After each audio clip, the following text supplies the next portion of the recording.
All right, so this is what, session 13? 13. Okay, cool. Well, so I thought we would look over kind of what we've done so far. We've done apply. We have done the basic matrix data structures. We've done transpose. But I thought it'd be useful just to kind of get a look over all of the source and just get a kind of big picture and then dive in.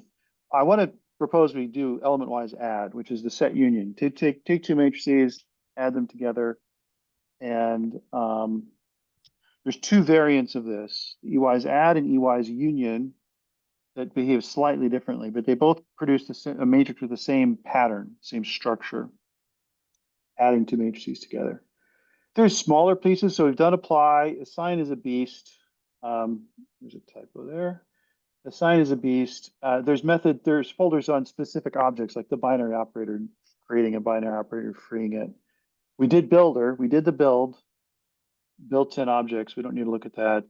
Callback sets for the JIT, supporting the JIT. Have we gone through the JIT? I don't think so. Typecasting, code generation, how to build my factory kernels, type compatibility, matrix concatenation and splitting.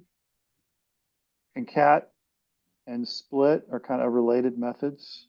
Yeah, we haven't done those yet. We did do a session on the JIT pretty early.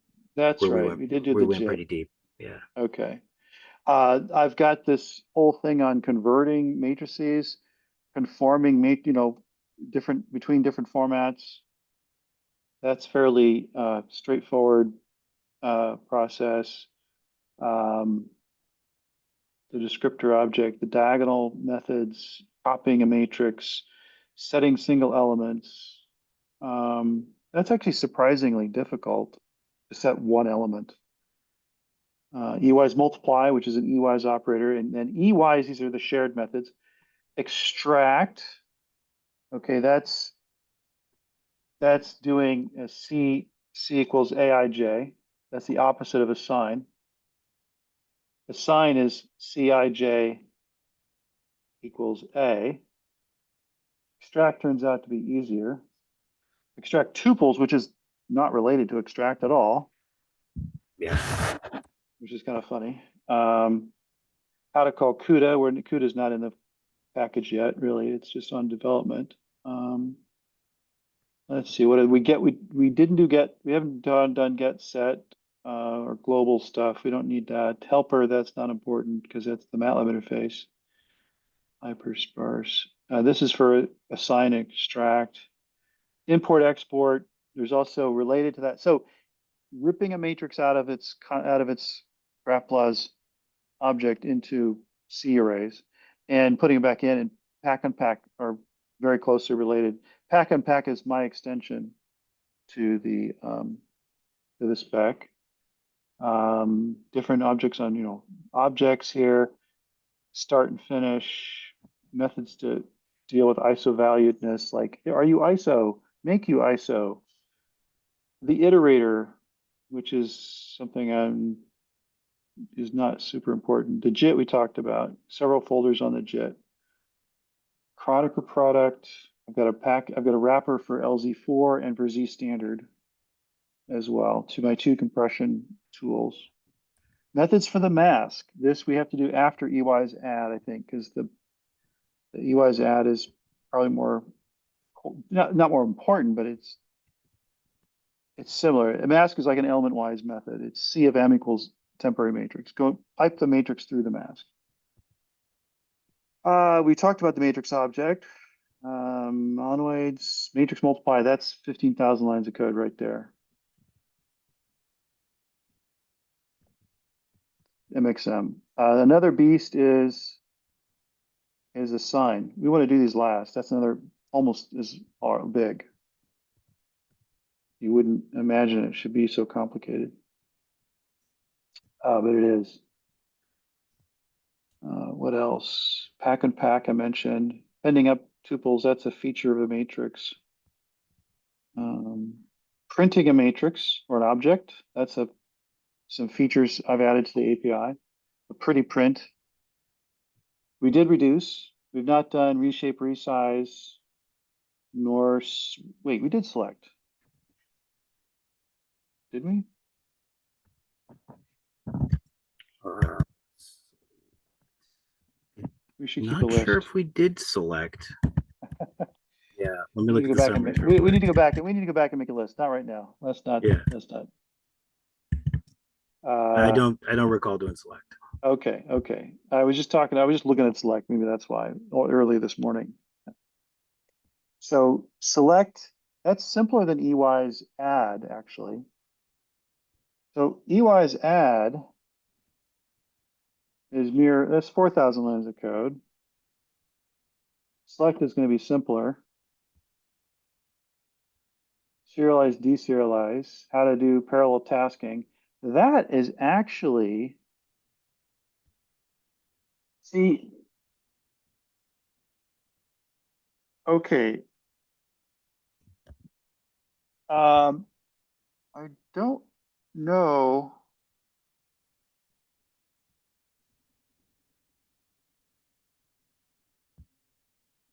if you've seen this yet. No. Oh, well, there's a little bit of slicing in the apply. Yeah, how do I do the parallelism is Yeah, the work with and how I chop a matrix up into pieces in a uniform way. I describe that, didn't I? we did. We went over that where you sort of like block and one block can potentially run over into the next harmlessly Uh, sort of well, and thing. what it can do, you can take a matrix. I can take a matrix and say I chop it into two threads, two parts. Well, it's possible that say the matrix stored by column. I don't want to just say you take these columns and I'll take these columns, because what if there's a super dense column that one has and the other one doesn't? Like that's totally imbalanced. So what I allow is the first thread might have the first four columns. Say the matrix has 10 columns, or maybe nine. And maybe one thread takes four columns and half of the fifth column. And then the other, it looks like this. And then the other thread starts in the middle of the fifth column and takes to the rest of the matrix. I can do that. And Yeah, you mentioned that. that, yeah. And that's important because what if you just have a vector? You've got to chop the vector into pieces. What if you have a matrix with a dense vector column in it, or row, it's stored by row? Well, you might have to put one thread on this whole chunk of this matrix, and you might have to put a bunch of threads on that one dense vector all by itself. So the slicing method handles that. So yeah, I did talk about that. Just to recap, sorting I haven't done. Splitting is like the opposite of concat.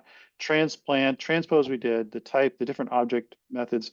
The weight, which needs the add, and then the verk, which is stacks, local stack space. Okay, yeah. So that's the kind of a big picture of all the different pieces. Um, I would say that EY's add would be a good thing to do next. Yeah. All right. And I'll double check on select. I don't think we've done select. Okay. Okay, so EY's add. The important thing, and I don't have my camera up here handy. The important thing to see about EY's add is how it behaves as a set union. Okay, imagine you've got A plus B. You're adding two matrices of the same dimension, or it might be A plus B transpose. The descriptor always tells you that sort of thing. What you're doing with the add, it's really has a funny name. It should have been called just simply union. You're doing a set union of the pattern of both matrices. And then you have an operator that says what to do when you have two entries that overlap at the same, and they both A and B have that same entry in their matrices.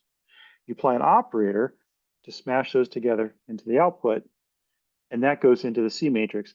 If you're on one side or the other, if you're in A but not B, or in B but not A, you skip the operator and go straight to the output matrix, which is what EY's add does. Now that has advantages and disadvantages. The advantages are it's simple.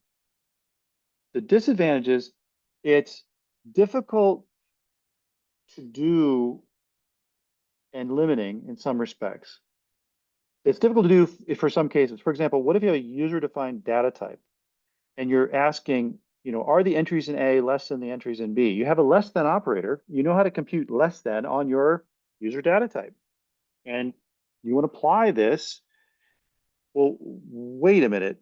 If you have an operator, you can't apply less than on a value in A that's not in B. What do? Okay, so the add method just says, fine, just typecast that values in A to B, but you can't do that. A is a user-defined type, and C, your output matrix, is Boolean, and you cannot cast from user-defined types to Boolean, and it doesn't make much sense probably anyway. This is where EY's union comes into play. So what add does, if in both A and B, Cij is equal to op Aij Bij. If in just A, Cij is just A. And in B, it's just B. Okay, that's what add. Well, what I have instead now is a union, and you give it has two scalars added to it. Alpha and beta. And what it does is this. Instead of in just A, you do op beta like that, and op alpha beta. That's the difference between EY's add and EY's union. That's it. The structure, where the entries are, is the same. It's a set union. How they're computed is different. And sometimes this is fine. Sometimes this is essential. It's even so simple as, like, suppose you want to do the linear algebraic operation, C equals A minus B. Okay. Well, hang on. Think about that. The operator is minus. Well, if you use this, you don't get minus B here. You just get B. It ought to be 0 minus B. In other words, you want to apply the operator with an alpha of 0. So if you want to compute the linear algebraic operation of A minus B, subtract two matrices, use this, pass in alpha and beta as 0, and use the minus operator, you're done. Simple. That's it. And you get A minus B.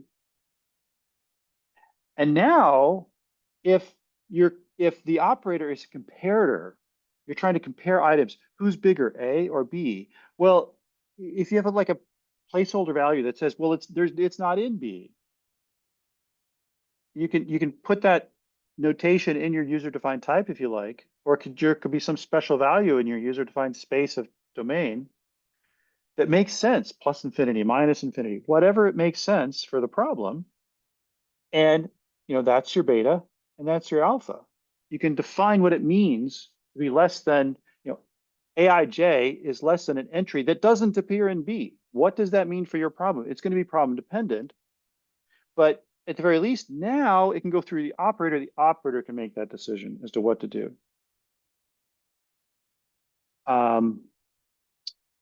So that's the difference between EY's add and EY's union. Now, in the software implementation of these two methods, they're almost identical. In fact, they share almost the entire code base. I don't have a union folder. It's just add, and I just have a switch to say, how am I doing the operator? Because everything else, the parallelism, the structure of the result, it's that fact that I'm producing a number here. It's just like, what number am I producing? Slight little change. Everything else is the same. So the very tiny differences. It was very simple to implement the EY's union because I already had this. All right, so that's why here all throughout the templating. It's like, oh, you're EY's union. And I just have a slightly different tweak on the template to do the operator differently. And it's always templatized. It's always some buried in deep in the template because the sparsity structure, which doesn't typically need to be templatized, doesn't care how you're computing the result, the specific number. The fact that it's there is all it cares about. Computing it numerically, okay, we need to dive down into the numerical work, and that's always inside a template because it's always based upon whatever particular type you're dealing with. Okay, so here we are in EYZ. Now it's got a ton of different methods. There's about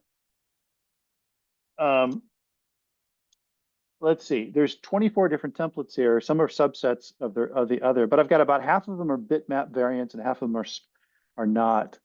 There's some that are full for full matrices and sparse. What this nomenclature on this file is representing is it turns out to be really important for most GraphBLAS operations. What's the sparsity format of the output matrix? What will it be when I'm done with it? And I'm going to choose it anyway to compute because it might become the user's output matrix. It might not. It might become all of these methods are doing the following. They're doing C of mask with some decorators like replace and mask complemented and so forth. Plus equals accumulator, whatever plus accumulator you're using, A plus B. Okay, they're all doing this, but there's a big impact on the algorithms used, whether or not the output is going to be a bitmap or a full or a sparse matrix. You get a very different algorithm based upon that. And so I have different algorithms to handle these different cases. And I have a method called add sparsity, which determines which sparsity format of the output I'm going to give it in. And I have similar methods.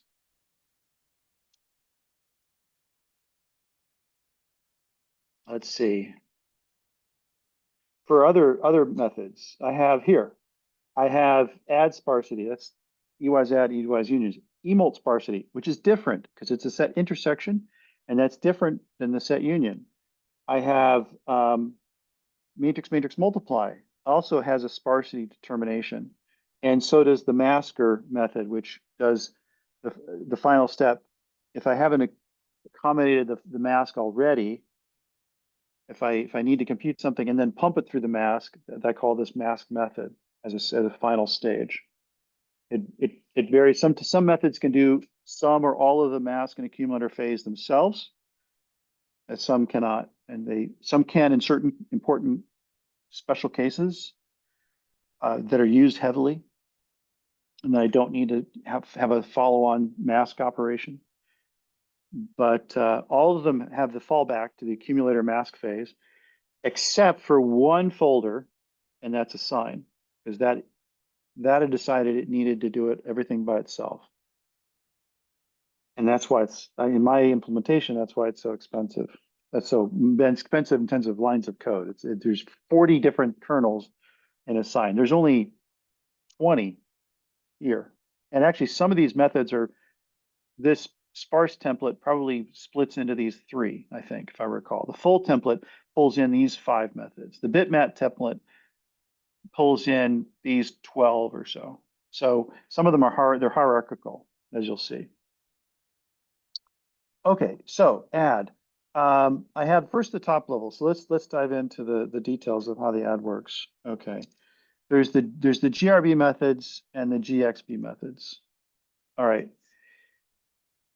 And like everything, I have a lot of functions to construct because the spec is rich in terms of what do you want to add with? A binary operator? Do you want to do EY's add with a monoid? Okay, fine. I just pull out the operator from the monoid and use it. It's not a lot different. but I got to create a lot of these signatures. So I have, a lot of things to do. But at the end of the day, I call this method G by EYs, which is going to do an EYs add. And EYs, let's see, where is EYs?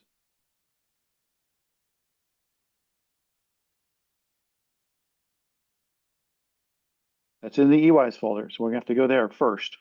And then we'll come back to the add folder. Okay.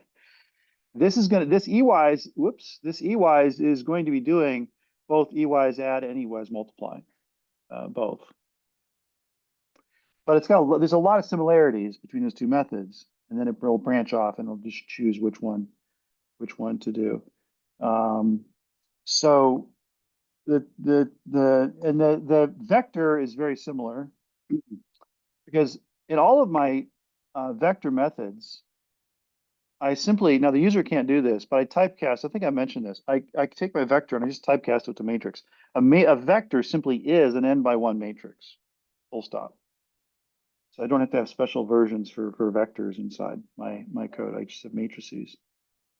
Then there's the GXB union methods, and they just pass a different flag to say, oh, by the way, we're doing an EYs union here, and otherwise they're the same. So the top level files always start with some method that is going to do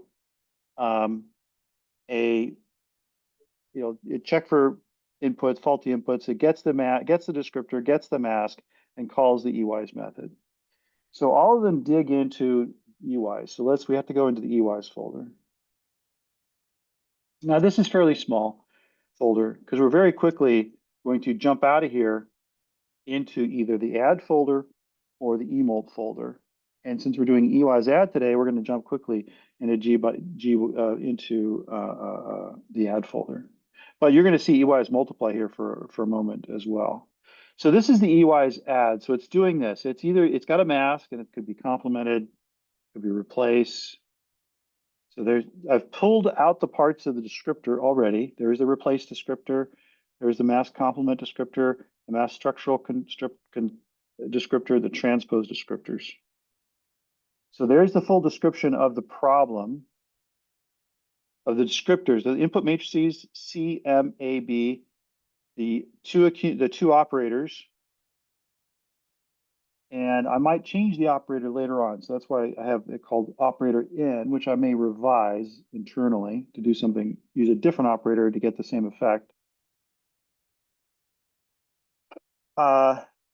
There's a Boolean that says, am I doing a set union or am I doing a set intersection?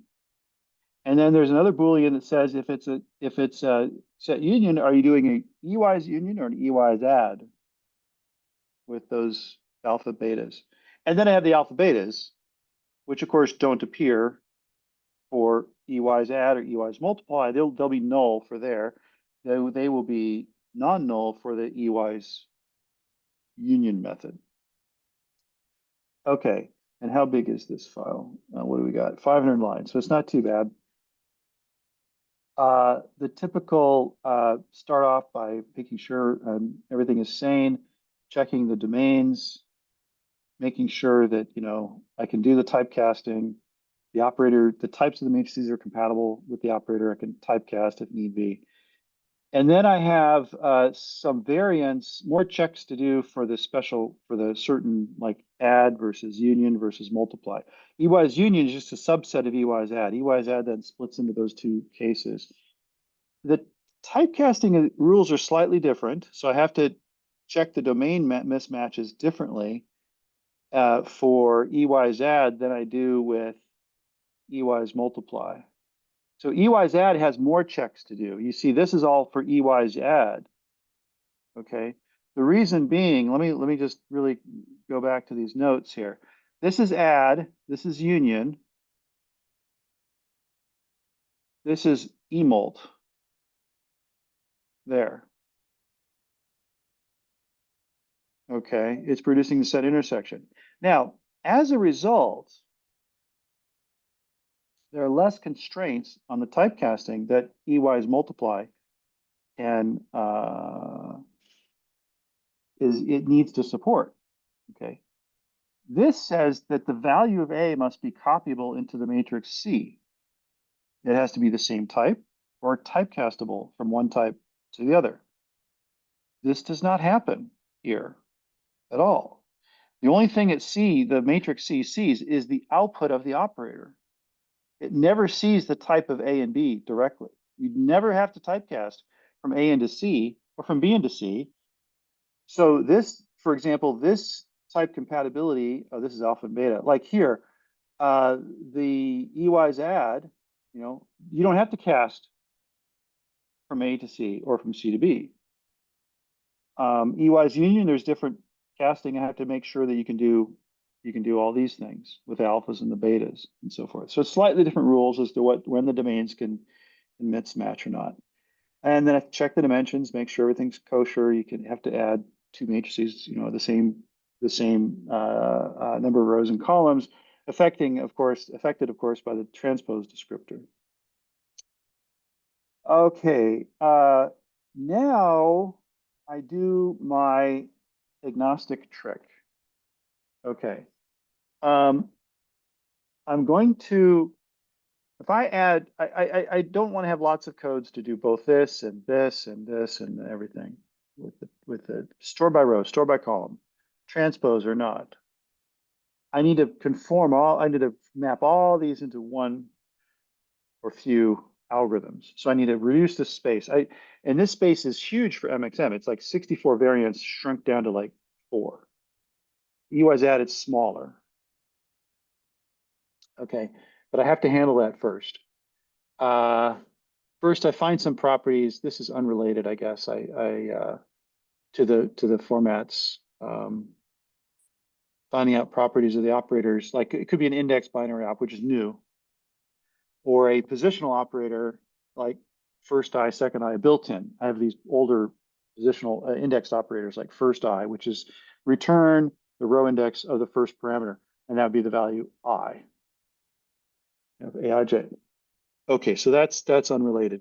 But here is handling the formats. And what I basically do is say, well, um, the output matrix, whoops.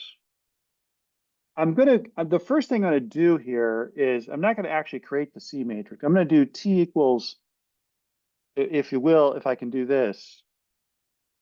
That looks weird. What this means is I'll do A plus B. If there's a mask, I'll try to exploit it if I can. If I can't, I'll do the mask later. Okay, and if that's enough, at the end of the day, I'll just slap C into T and I'm whoops, C into T and I'm done. Or I might actually have to do more with the mask like that, if the mask says I have to. So I need to decide what sparsity format of T to use, which is initially, there's an input matrix, it's the C matrix. I'm doing C equals A plus B. Well, the output of C is going to have the same sparsity format of the T matrix, but what if T and A are different? So imagine I'm doing, let me make this screen over here on the left a little bigger, these notes. What if I'm doing T equals A plus B, but in fact, this is T, which is held by column, is going to be equal to A, which is held by row, plus B, which is held by column. Oh, whoops. Well, wait a minute. These two differ. So let me align those by negating the sense of the transpose descriptor. So I'm going to pretend that you just told me to do this, like that, the same effect. And now I've aligned them. Okay. And I do the same thing with B. Okay. And then if I did it both, or like if suddenly both of these have decided to turn the transpose on, well, then I have this choice. I could do A, I could actually have to transpose A and have to transpose B and then add them and then get to the T matrix. In other words, to make it simpler, I could do T equals A tick plus B tick. And it's like, wait a minute. Let's do this instead. T equals, let's do A plus B first and then do the tick. And I do that by turning off the transpose on A and B and negating the sense of the storage format of the output, which has the same effect as transposing the output. So this is how I'm collapsing these cases into smaller sets of cases. At this point, I'm agnostic. I don't care who's by row, who's by column. I've I'm either doing they're all lined up. They're all by row or all by column, and I no longer care which one it is. Because all I gotta do is add these vectors to those vectors. And whether it's adding these vectors to these vectors or these vectors to these vectors, I don't care which direction they're going. I'm agnostic at this point from here on down. There are no rows or columns. Okay. There's just vectors with one exception, and that's what you're seeing here on the screen, the flip.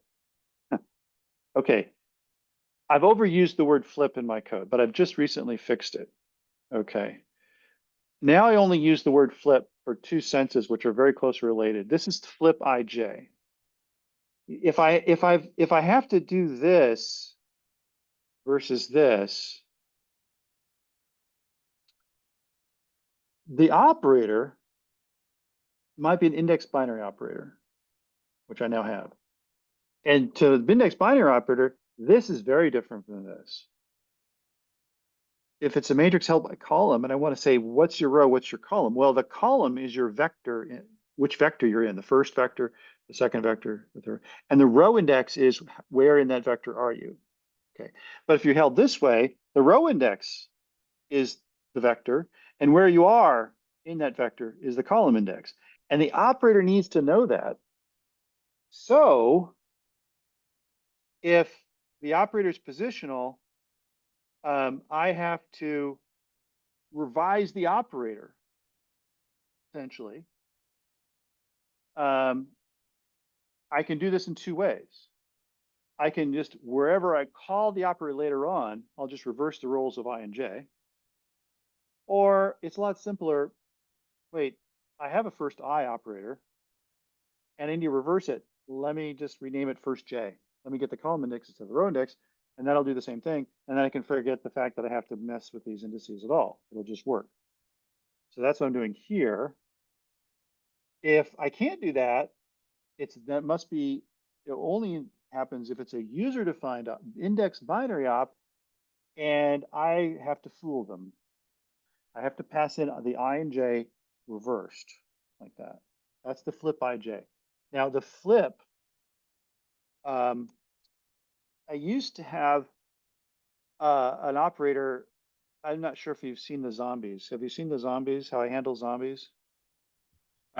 We haven't. I don't think we've talked about zombies. I mean, I know what they are, Okay. but Yeah. because we haven't covered like set Right. and get element. Right. So I'm going to have lots of. I have other zombies occur in lots of algorithms. Um, a zombie is an entry marked for future deletion. It's still in the land of the living, but it's dead. And the way I mark it is I have a function. I don't store, if it's the row index I, so it's the entry in the matrix is A, I, J. And suppose it's held by column. In other words, I need to store a list of row indices. So I have row I. If it's a zombie, I don't store I. I store instead of storing I and the value aij in the two parts of the data structure, I store a function called GB. I used to call it GB flip, and I changed the name. There's now a function called GB zombie of I, and I tag this entry as a zombie. And this function is like, let me show you what this function is. It's where is it? Uh,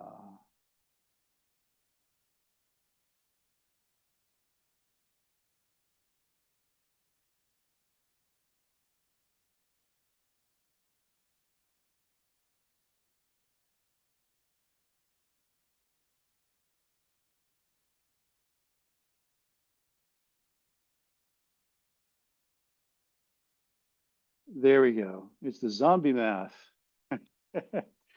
Okay. It's a self-inverting, whoops. It's a self-inverting function. You'll see the zombie come up in the ad because I end up with some zombies. Okay, this function is what I use to tag an entry that's dead. If it's row 0 or more, it's a live entry. If it's negative, it's a dead entry. It's a zombie, but you can still see its face. You can still see what it was when it was alive because I tag it. Like if the indices were 1 based, I could, instead of a 3, I could put a -3, but you can't do that because there's a 0 in there. So I don't use that function. I use this function instead. This is like a symmetric negation about -1. -1, the zombie function applied to -1 gives you -1, just like -0 is 0. And then around it, the zombie function applied to 0 gives you -2. The zombie function applied to -2 gives you 0. I guess it's kind of like a ones complement, maybe. Not quite. It's not anyway, I probably could have used a ones complement instead, but then that would give me the thing in the middle that's a nothing, the -1. And that's useful in some context, an empty entry that says there's nothing there, not even a live, it had no name. And I used to, but I realized when I'm trying to explain this code, it gets completely confusing to reuse the word flip. This is flipping around the number line. It doesn't have to do with reversing values. Okay, so I renamed the function. They're my zombie functions now. So there's no flipping of zombies around anymore. But the flip IJ is important because now this tells me I have to call a user-defined operator, and when I call it, I can't pass in row index, column index. I have to pass in J and I reversed. Okay. Now, I might have to decide to have to work to align the mask, because the mask now, let me make this screen a little bit smaller. The mask is part of this operation as well. And it has to be aligned, it has to be going in the same direction as the A and B matrices. The A and B matrices are now all lined up, so is the T matrix. What about the mask matrix? Oh, okay, well, if they differ, you gotta transpose it. Sorry, what can I do?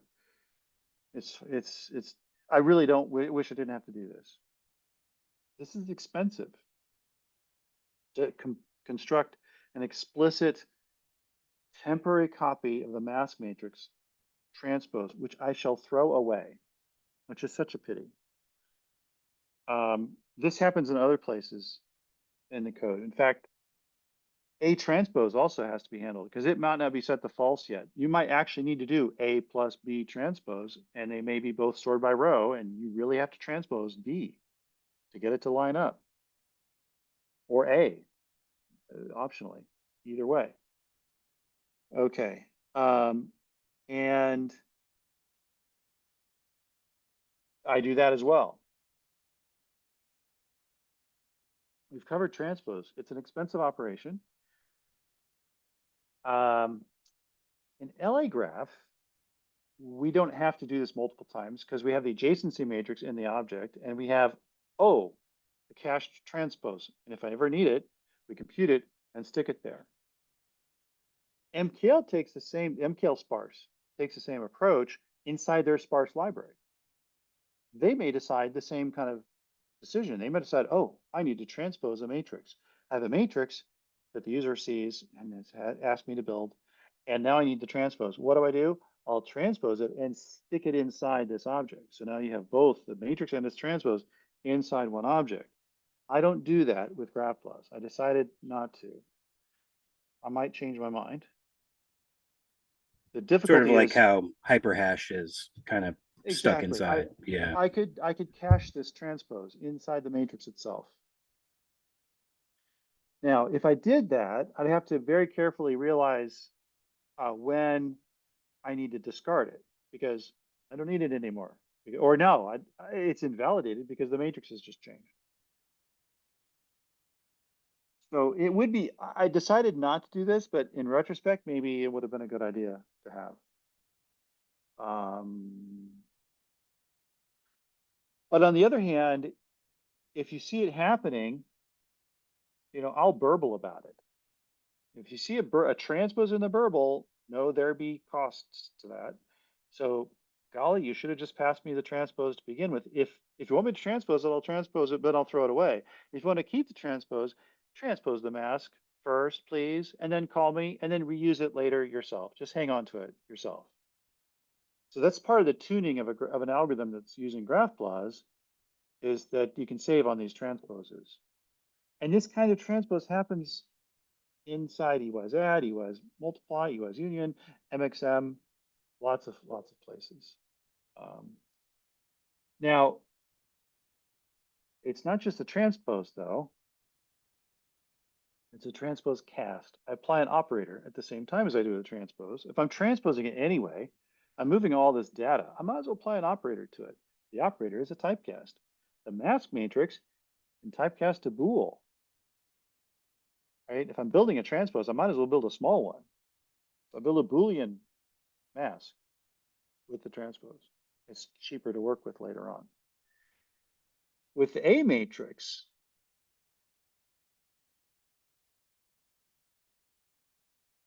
the transpose, well, first, actually, let's look here.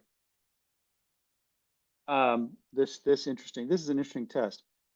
I can tell, and this is something I want to add to the spec, related to something I want to add to the spec. Does the operator care about the numerical values of the input matrix or not? Some of them don't. If they don't, and have to, like, what if it's an operator that doesn't care what the values of A are?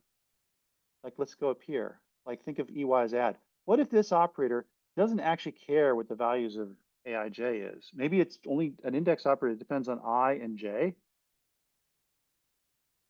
or it's the second operator that only depends on B. It doesn't care what the values of A are, just that where they are, so it knows how to do this decision. Like, is it an intersection? Is it in A? Is it in B? Okay.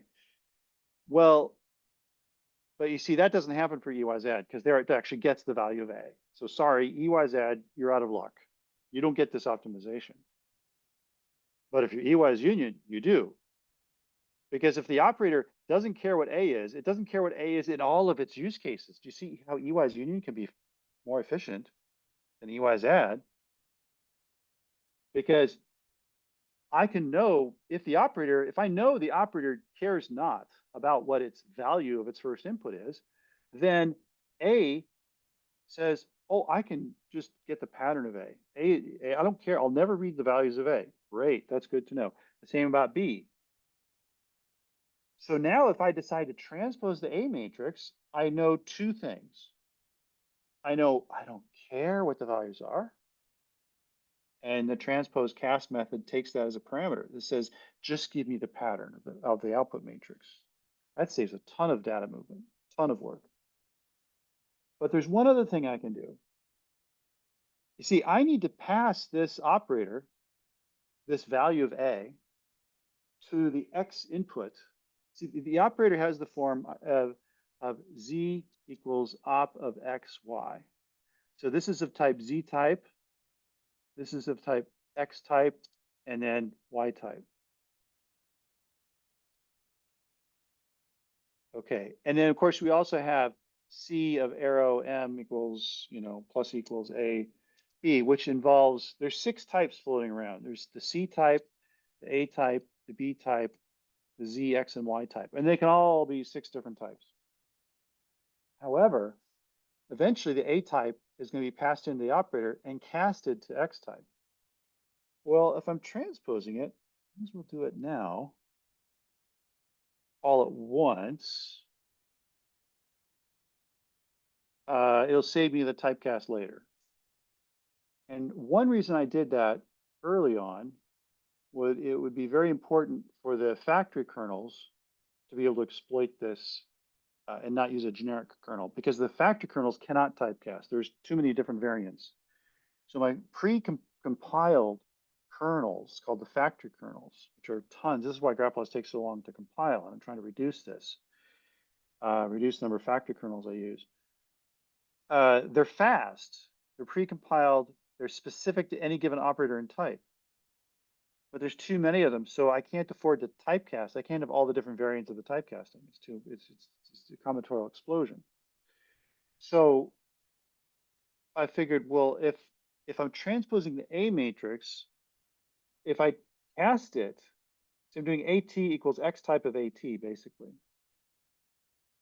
And so hopefully, I've reduced one restriction on using the factor kernel because the factor kernel will not have to cast the A matrix. Now, if it also has to cast the B, I'm still out of luck, but maybe I get lucky. And if I'm going to pay a costly transpose, I might as well use a fast factor kernel. And this is less critical now that I have the JIT. I haven't changed the code yet. I still might as well transpose and cast it at the same time to the X input of the operator. And then I do that at B as well. So what you're seeing on the screen here is potentially 3 different transposes. Now, we're not going to do all 3 because if A and B transpose were true, they're not both true. Because if they were both true, I set them both to false. And I'll transpose T later if I need to. And I do that by marking it as, instead of being what it was by row, it's now by column, or by column, it's now by row. And if the C matrix is different, I'll do the transpose then. It's like tagging T for a subsequent potential transpose. So it's doing this effectively. If they're all coming, the input matrices are all coming in, say stored by column or all stored by row. I'm basically doing this. Okay, and C and stored in the same format. This kind of transpose by row by column trick is used in all my algorithms to narrow down all these different cases into fewer cases. It's like an exclusive OR of the format with the transpose descriptor. So I'll never have to transpose both A and B at least, but I may have to transpose both A and the mask. That's expensive. What can I do? But at least I can also cast it at the same time. This casts to the type of Y. Okay, now I have lots and lots of kernels to do element-wise add and union. And I have some special cases to consider. This case is a very, very special case. This is going to do C plus equal A plus B, where all 3 matrices are full matrices. And there's no mask, and it's not complemented. There's no transpose of the output matrix. There's no typecasting. There's no positional. There's lots of restrictions. The matrix is not ISO valued. And in that case, and the accumulator is the same operator as the additive, as the plus for the EYZ. So this calls a very simple method. I JIT this. Why don't I just dig into this one first? Because we'll just do one at a time.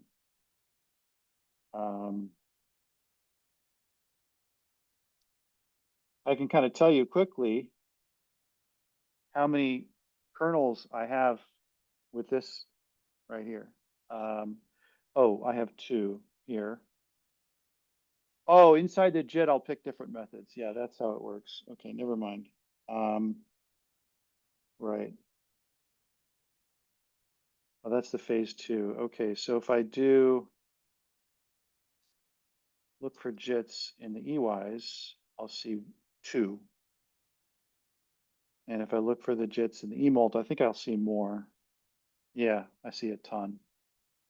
EMULTs are more specialized than the EYs add. Okay, so you're going to see a JIT kernel in this case. This is the EY's full A, and that's the name for the method that I'm going to do a full add, and then A means accumulate. That's a very terse name. And at this point, it actually doesn't care. It's not called EY's add anymore because they're full matrices. If they're full matrices, EY's add, EY union, and EY's multiply are all the same. And let's see where this is going to be used. It's going to be used. This, by the way, is an important special trick here. When you search GraphBLAS, you want to know where is the method used. This is the magic incantation. I'm very, very consistent about how I call a function. Always, I have the name of the function. I have a single space followed by a single parenthesis, and I never, ever deviate from that rule. And what it allows me to do is I can just say, well, tell me where, because I don't use ID, I use vim. Where is EY's fillet called? Oh, it's only called right here. But see, this method, this EY's method, I don't care right now. I'm both EY's add and EY's union and EY's multiply. I don't care. It's a full matrix. They're all three the same. So let's just do this one kernel. It's in EY's. So we're getting back out of add. We're still in EY's. And so now we're going to look at this EY's fillet. This is a pretty short code. This is only 132 lines. And it is a JIT kernel, or it will call a JIT.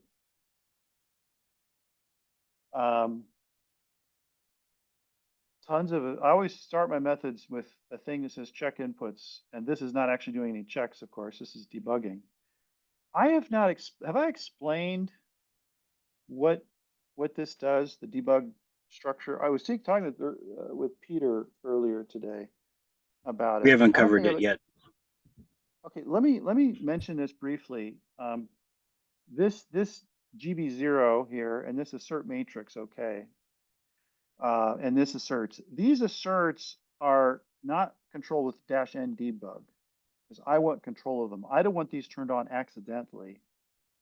You have to add it to code to turn those on because they're too costly. There's two ways to turn it on. There's a single file. I think it's dev. No, where is it? gbdev.h. There we go. Include, yeah, code development. You can do this. You've enabled all the assertions across all of GraphBLAS. Good luck to you. That's going to be expensive. There's an alternative to that. You can go to the top of any file and say, I'd like to turn on the debug just for this file. And that's what you do. You define the debug right there. Either way. Then all of these are active. What the assert matrix methods do now is they'll call those check methods, or the print methods. They'll print a matrix. The print matrix, the pretty print methods, they pretty print, but they also validate their matrices, their inputs. They walk through every single thing. They check the rigorous validators. Totally useless for production, but if I have a bug, they might find an error. So that's why I use them. They're sanity checks, and they may, if I'm debugging and if I have a bug here in this code, I might want to say, well, okay, print me out the matrix, like set the debug level to 2 for this print. That means print the first 30 entries. 1 just means, whoops, 1 just means print, the name of the matrix and the dimensions, the number of entries, and that's it. 3 means print them all, but print it as tersely as you can. 5 means print it in all its glorious detail. So if I'm having some debugging problems, I might set this GB0 to GB5. And the reason I make this is literally just the number 5. GB0 is literally just the number 0.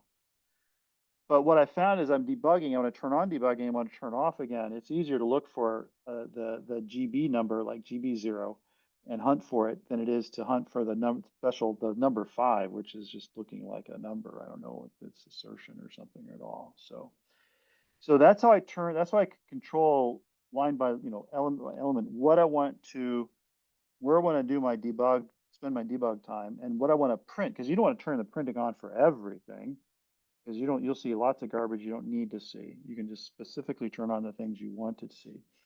And then I have some assertions here. For instance, well, these are all full matrices, so that they have no zombies, no pending deletions. The row indices are not out of order because they can't be. It's a full matrix. This is kind of boring. And there's no pending updates. And the same thing for A, the same thing for B. And furthermore, they're all three full matrices. So I have four. GB is full, GB is sparse, GB is hypersparse, and GB is bitmap. And I'm saying it's full and nobody's bitmap. That's kind of redundant here. If I say they're full, they're not bitmap. So fine. This just tells me, it reminds me, I'm only doing full matrices. And they're not ISO valued. Nobody's ISO valued. I've described ISO-ness, I think, haven't I? When I looked at the matrix data structure. And we don't have positional op because that was not permitted up here. So the operator does not depend on the index. Okay, first thing I do, and you saw this with the apply, you saw this with reduce, there's typically 3 stages, or sometimes 4, for deciding which kernel to use. I sometimes will have a specialized ISO-valued kernel, because it doesn't have to do anything with the numerical value. So it doesn't need to launch out to the factory, which is a big switch case on the operators and on the data types. Well, if it's ISO valued, I only have to compute the operator once. I just use the function pointer. I just get it once. And then I have to compute the pattern for any operator. So that's one kernel for everybody if the output is ISO valued, if the C matrix is ISO valued. This is not the case for this kernel. The second then is if I have it, is the factory kernels. And that's what this is. And it's very systematic. I always define the worker for the switch factory. It's a macro for the switch case with the name of the method, EY's full A, and then I call the method if that case is true. And then I check to see, are you a built-in operator suitable for the switch case? And if so, include the big switch case, which is in the binary op factory. The folder factory is important. Every subfolder of these methods has every folder I showed you at the top level has possibly three subfolders: factory, include, and template. Factory never goes to the JIT, but it has to be templatized for the factory workers. Include goes to the JIT and also is elsewhere, and they're .h files. The factory are .c files. The templates then are the .c files. They can be used in the factory kernels, but they're also used in the JIT. The JIT will only use include and template, not factory. So the binop factory is this big, massive switch case. It's 1,000 lines, and it does the min opcode, all versions of the min, all versions of the max, switch cases, and these are calling these pre-compiled kernels to do the plus, the times, the minus, the reverse minus, r minus, the divide, the reverse divide, y divided by x, the first operator, the second operator, the pair, these is my equal operators, my Boolean operators, and it just goes on and on and on and on and on. All of my built-in operators have an opcode that I'm checking against, and then calling the right method.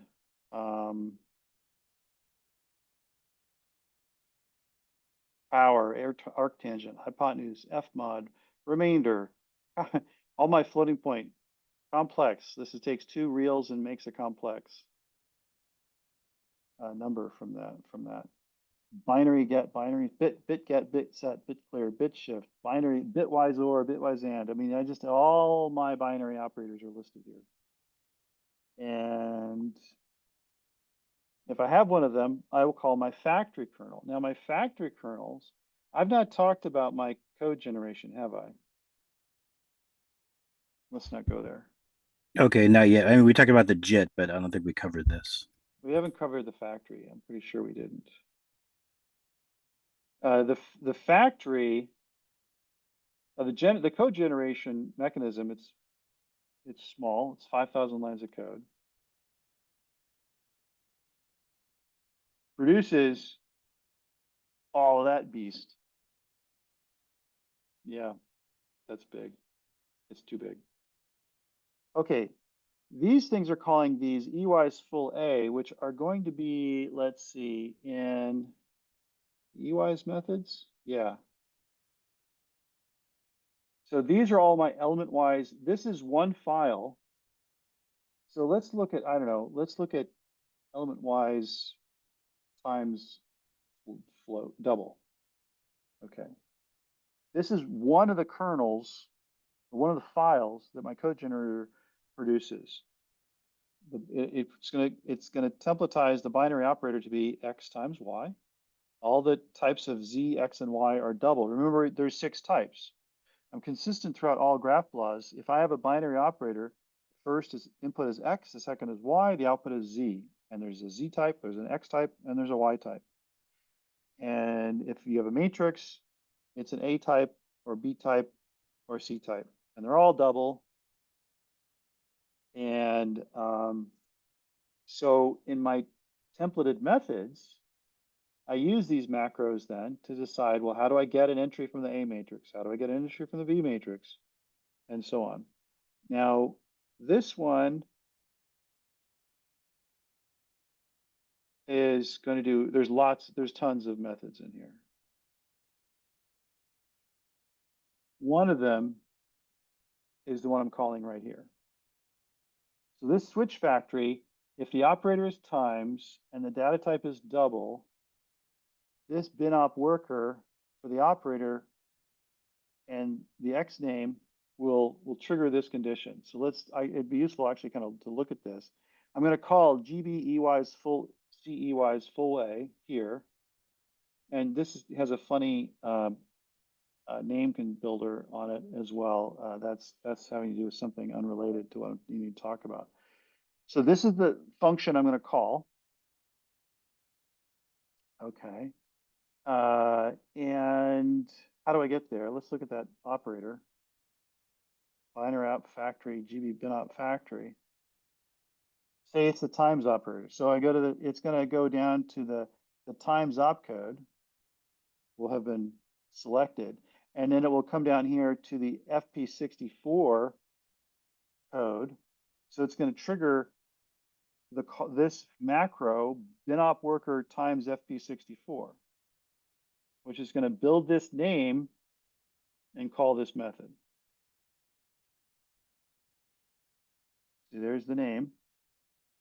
GBCY's full A op name, and then with those 4 inputs. So that's the switch case that will call this one. And then finally, I'll bring in this this templated algorithm, which is a little, it's going to look a little funny. I think you saw this maybe with the reduce, maybe not so much. But this is a piece of source code that's like disembodied from its function call header. This is not going to be a full function. It's going to be a code fragment that's going to sit inside of a function. Because the function header can differ depending on how I want to use the template. Because sometimes I'll put a template inside a larger code. So I don't want to just have a function, every template being a function call. I can stitch together, I can glue together multiple templates and put them in one function. That's why I decided to do that. So if I go to the source EY's template, GBEY's full A template, there we go. That's what I'm doing right now, isn't it? Yes. Here's the method. And that's it. It's like it's so simple. But it's macroed to death. Which at this point, Tim, you're writing C++. What is going on? Yeah. Okay. It's way harder to Yeah. bind to C++ Well, from Postgres or Python or just to yeah, bind. and C++ also can only do compile time templating. I can do Right. runtime templating. If you wanted to do runtime templating in C++, can you even do it? I can do it. No, that's a Java feature. Yeah. Java is reification, so it removes the type information, which C++ Oh, I don't keeps because it's I compiled. don't erase the type, so I compile the type I need with my JIT. See, the GraphBLAS matrix can change its type. You can free it and reallocate it with a new type. That's in the spec. So I have to be able to handle that. So the GraphBLAS API it is very much a C API. It's not a C++ API in disguise. So we're left with these macro variants. Okay. And this is just going to do a get. It's going to, okay, this is a macro, but I put in here, like, okay, this is what it's actually doing. I'm getting the entry P, the Pth entry out of the AX array, and I'm calling it AIJ. That's what this is doing. But what is this? What is it doing in terms of, this particular function? Well, we'd have to look at the factory kernel, GBEYs times FP64, declare a scalar of type A, does this, double AIJ, so that goes there. And get A says, okay, cough it up, give me the entry.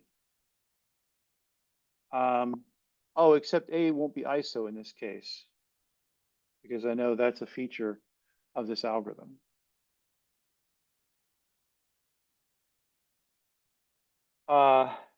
Declare a scalar. And here I don't use a declare C scalar. I just say, there's the scalar Z. So C type is double. This is like saying double Z1, apply the operator. And this looks funny. It's adding A to itself. That's because I have a test here. I know that A is B, and I must check that elsewhere. Where do I check that? A is B.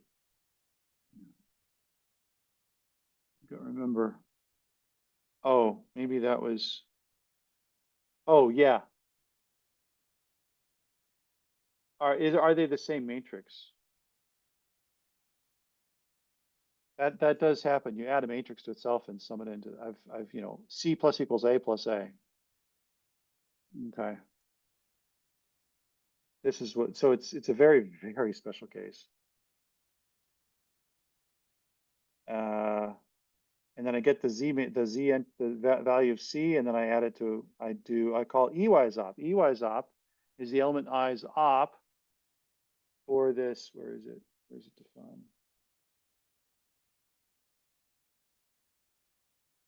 Oh, it's inside here. And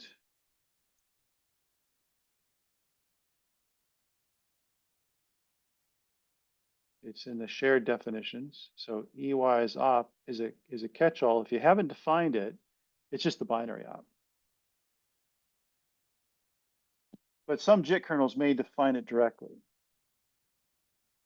elsewhere. So if it's not yet defined as a fallback, it's the binary op, which is just there's the result, and stick it in, do the computation. And I know it's not positional, so there's no row and column indices. So I'm going in way deep detail here on this particular template. I can't do this for all the templates. But it's these macros that are building up my code. Now here, it's just all macros. You don't see any stuff that's non-macroed. And the same thing here, because it's just dense matrices. There's no pattern to walk through. But in the factory, there's the binary op. It's simple. It's just times. So it's really doing C times equals A times B, which is kind of a weird operation to do, but there you have it. In fact, it's so odd, I probably turn it off.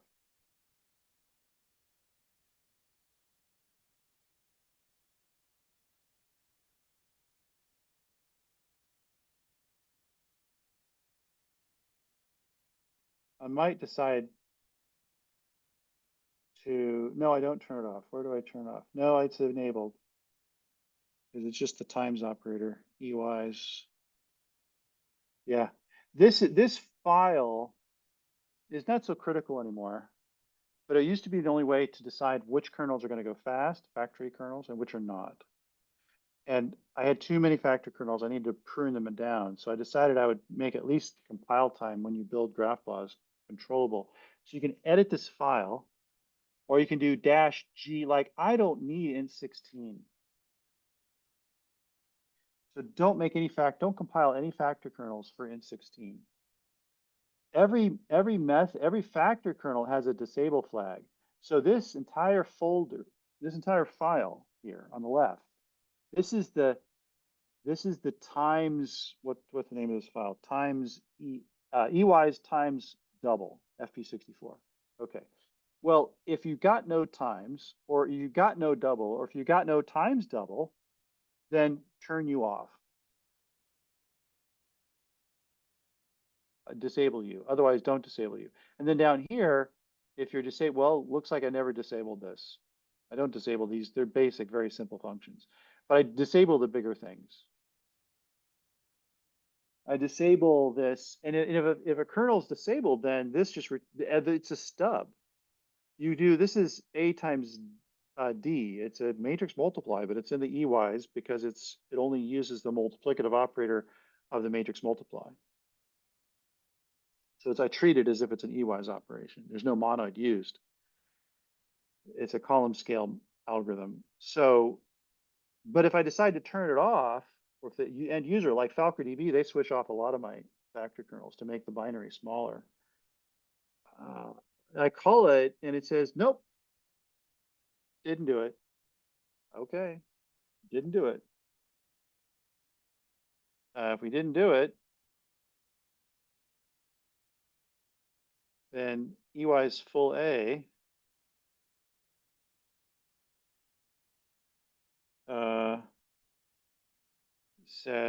gets that return value and says, you didn't do it. What? This means the work is yet to be computed. Well, the result is yet to be no value. I never return no value to the caller because that's a special meaning to the caller. There is no entry there. But I use the return value internally to say I haven't done it yet. Well, if I haven't done it, then I call the JIT. And the JIT is going to basically shell out to the compiler, write a file, shell out to the compiler. I'll essentially write a file, and I might even have one of these. EY's full A. Let's see if I can find an EY's full A. Do I have one? Oh yeah, I got 7,000 JIT kernels. I have some EY's full A. SuiteSparse GraphBLAS 941C * EY's full A. Dear.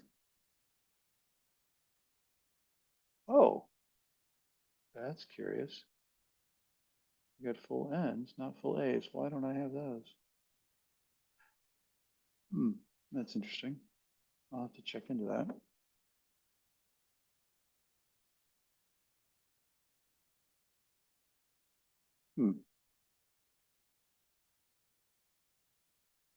Well, my JIT will build me this file again with the same kind of macros in it, and it'll just pull in that same.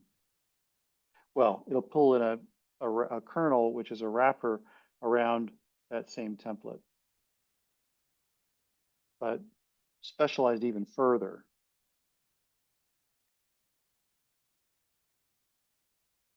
Not specializing the operators or the data types any further, but specializing on the type of the matrix, like sparse, hypersparse, bitmap, or full. So we talked about the JIT. We talked about how the JIT specializes things. I won't belabor all of that. So let's go back to EYs. This is a super deep dive. So there's full A, and if it didn't succeed, no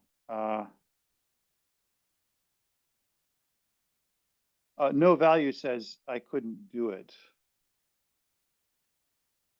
I rarely return return no value from a method like that. But anyway, then I have another method that does the same thing. It's very similar. There's no accumulator, it's just doing this. Now, finally, we get into, we're still in EYZ. Now we get into the basic decision between, are you doing a set union or are you doing a set multiply, EY's multiply? And the result is going into a temporary matrix, but I do have the mask. Here's the properties of the mask. I may choose not to apply it. I pass in the two matrices, which might have been transposed. These are not necessarily the user's input matrices. I have to pass in my alpha beta, my operator, my flip by j, and what is the false? I forget something. So this will take me to the EY's the add folder. This, if I go this direction, I've got EY's multiply, I'll go to the emolt folder. And then the emolt folder, emolt work may decide to do some follow-up work. We're not doing EY's multiply, let's skip that. Free the transposed matrices, but not the transposed mask. That's important because I may want to use that. And now most of my methods will end like this. I think you saw the apply do this as well. If the work above the T matrix is the output matrix, then I stick it in and I'm done. And when is this true? Well, here's the condition. If there's no accumulator, but these methods, the EY, these special methods have already returned. If they did the work, they're done. There's no more work to be done because there's no mask and so forth. So that's a special case. But once EY's add finishes, we're gonna imagine we called EY's add to do the add, exploit the mask if we can apply it, and then when we come back, free the transposes. I'm not freeing the mask transpose yet. I will later, right down here, because I might need it. But if there's no accumulator, if I don't have to transpose the output, and either there's no mask or there is a mask and I've applied it, and either C is as if it's empty, because I've already, C replaces true, or it's already empty, okay, then T is the output matrix, so stick it in. That's the transplant. And it's not just a transplant. That takes the output of the content of T and smashes it into the C matrix. There's your result. Transplant conform is something that happens all over the place in my methods.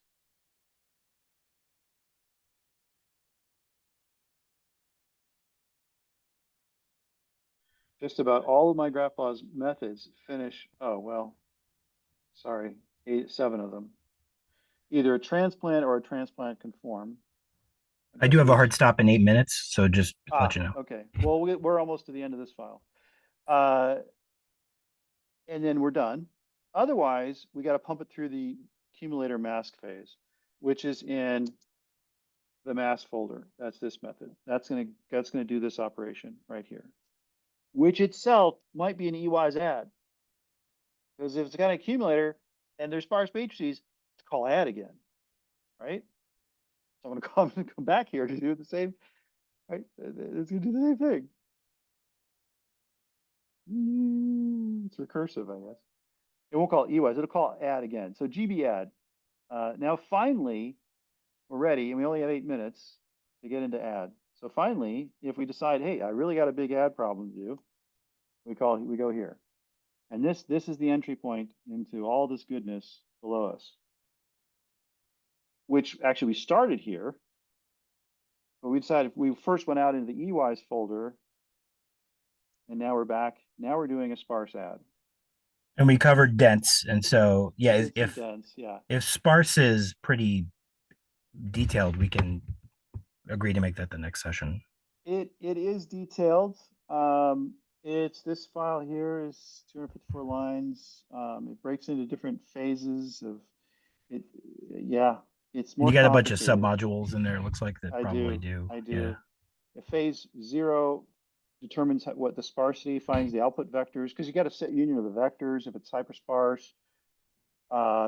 If the matrix is sparse, I have to split the work up and then count. Once I've count how big the output is, I have to populate it with the numerical work, and that's phase 2. So most of my sparse algorithms are multiple phases. The symbolic phase to count and figure out what I'm doing and how big, and then I divvy up the work and compute tasks, and I do the numerical work. The things above here are not JITted. They don't depend on the values or just the matrix formats.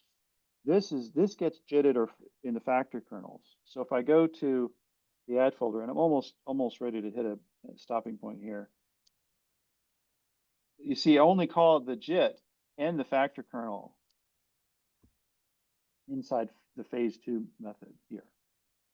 So that's the big picture view of how I'm going to get to the sparse add via the initial EYs add of the caller into the EYs operator, handle special cases, and then come back here.